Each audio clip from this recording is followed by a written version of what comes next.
कुल 6 बातें हैं जो यहाँ इरशाद हुई हैं, उनमें से 3 काम है जो हमें करने का हुक्म दिया गया है और 3 वो काम है जिससे हमें मना किया गया। अगर हम ये 3 काम करें और 3 कामों से रुक जाएं तो जिस तरह मैदाने बदर में 313 को 1000 के लश्कर पर अजीम शान फतह नसीब हुई, इसी तरह अल्लाह ताला हमें भी हर मैदान में कामयाबी नसीब फरमाएगा।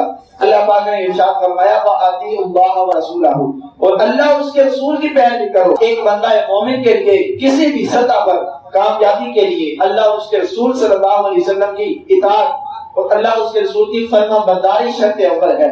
जिसको यकीन ना हो वो तरीक उठाकर देख ले। मुसलमानों ने जब जब अल्लाह उसके रसूल सल्लल्लाहु अलैहि वसल्लम के अहकाम पर सर तस्लीम खम किया है, कामयाबी उनका मुकद्दर बनी है। और जब जब भी मुसलमानों ने अल्लाह उसके रसूल सल्लल्लाहु अलैहि वसल्लम की नाफरमानी की है, उन्हें जिल्लत और रुसवाई का सामना करना पड़ा है। ग़ज़वा बदर देख लीजिए, ये जज्बा इताअत जो सहाबा किराम अलैहिम रिज़वान के अंदर था, असल में यही जज्बा था जो कि 313 को मैदान बदर में ले गया और फतह से मुशर्रफ किया। दूसरे नंबर पर अल्लाह ताला ने इरशाद फरमाया वला तनाज़उ, आपस में बेइत्तिफाकी ना बरतो, फतफशलू, कि आपस में बेइत्तिफाकी ना करो वरना तुम बुज़दिल हो जाओगे। और दूसरा नुकसान जो होगा, इरशाद फरमाया बतज़हबारी, तुम्हारी ताकत उखड़ जाएगी, तुम्हारी ताकत बिखर जाएगी, तुम्हारे अंदर वो ताकत नहीं रहेगी जिसके जरिए तुम कामयाब हो सकोगे। आज हम अपने मुआशरे का अगर जायजा ले तो हमारी नाकामियों और आलमी तौर पर मुसलमानों की तमज़नी की एक बड़ी वजह भी यही है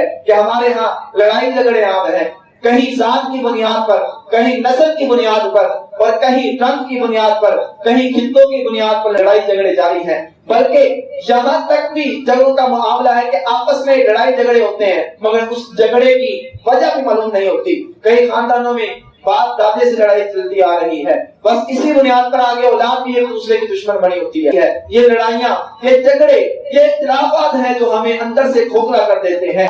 आपस का इत्तिफाक वो अजीम शान ताकत है कि ये हो तो कामयाबी हर मैदान में कदम चूमती है। ये ताकत ना हो, आपस में इख्तिलाफात हो, लड़ाई झगड़े हो, तो कामयाबी मिलना दुश्वार है। तीसरे नंबर पर जो अल्लाह रब्बुल आलमीन ने इरशाद फरमाया वस्बिरू, और सब्र करो। सब्र कामयाबी के लिए इंतहाई लाजमी चीज है।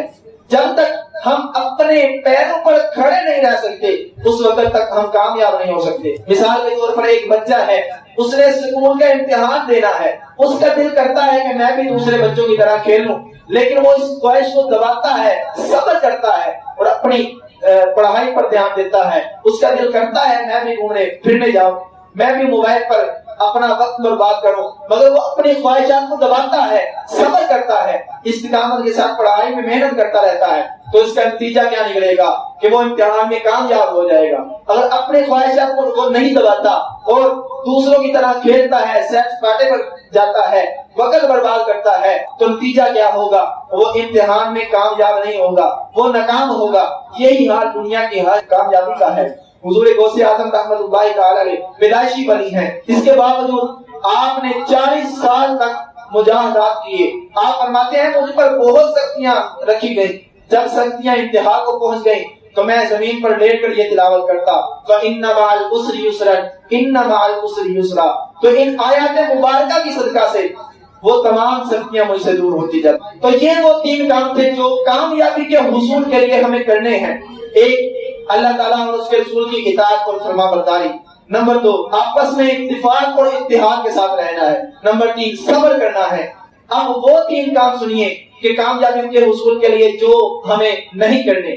अल्लाह पाक ने इरशाद फरमाया वला तकूनु कल्लज़ीना खरजू मिन दियारिहिम बतरा, उन लोगों जैसा ना होना जो अपने घरों से इतराते हुए निकले, और लोगों को दिखावा करते हुए निकले, वयसुद्दूना अन सबीलिल्लाह, अल्लाह ताला के रास्ते से रोक रहे थे।